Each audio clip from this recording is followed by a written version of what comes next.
Scholastic Audio presents Wings of Fire, A Guide to the Dragon World by Tui T. Sutherland, read by Shannon McManus. An astonishing number of dragons, especially hive wings, seem to think that leaf wings can't read. When I mention one of my favorite books, they give me a puzzled face or say, "You had books in the poison jungle?" Or sometimes even, "I thought you sinister leaf wings were too busy plotting revenge to learn to read." Which is treetop level nonsense, by the way, since A, my half of the tribe wasn't plotting anything except survival, and B, if your entire tribe were constructing a plot together, of course it would be useful to know how to read so you can send one another scheming messages. And take notes on your sinister plot. By all the trees. I mean, seriously. But yes, we did have books in the poison jungle. One of the great things about living in a jungle, in fact, even a terrifying one full of plants that are trying to eat you, is that there are lots of resources for making books.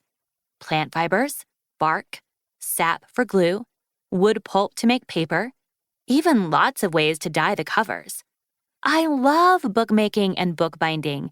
I'm going to do it forever, even when I'm queen one day. And it's an important job, almost as important as being queen, because our tribe needs all the books we can make.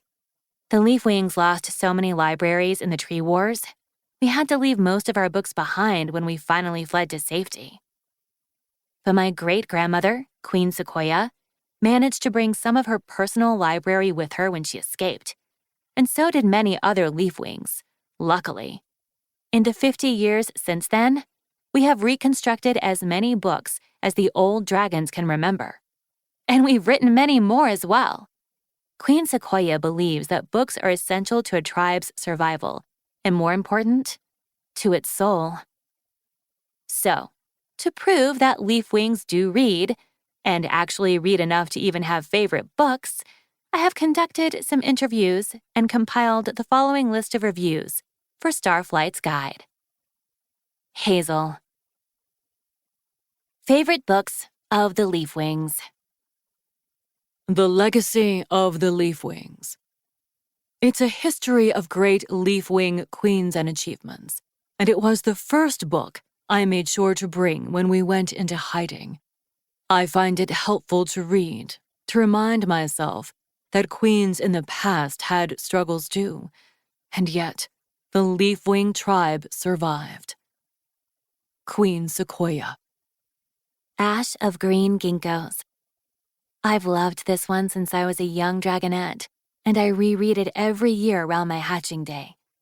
Ash is a brave, kind, funny heroine who is always dreaming up stories, and I especially love her relationship with Guava, the beautiful dragon who annoys her, but is clearly her soulmate.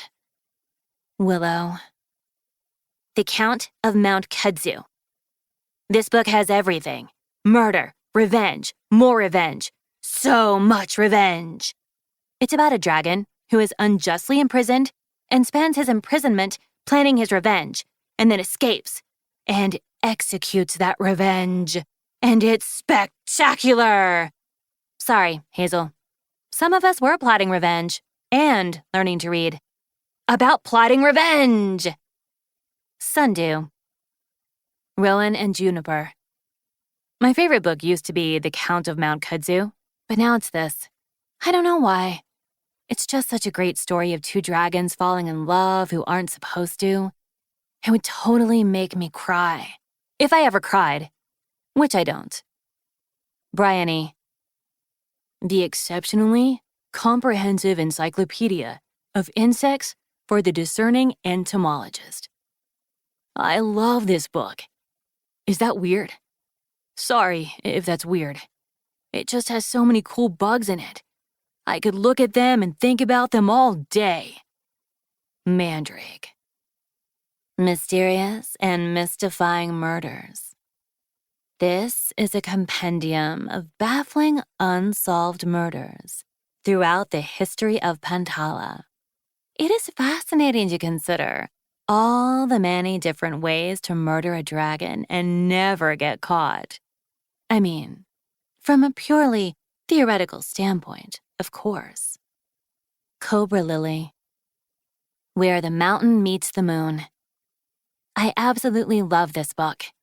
It is full of magic and stories, and a dragon on a quest to find out why he can't fly.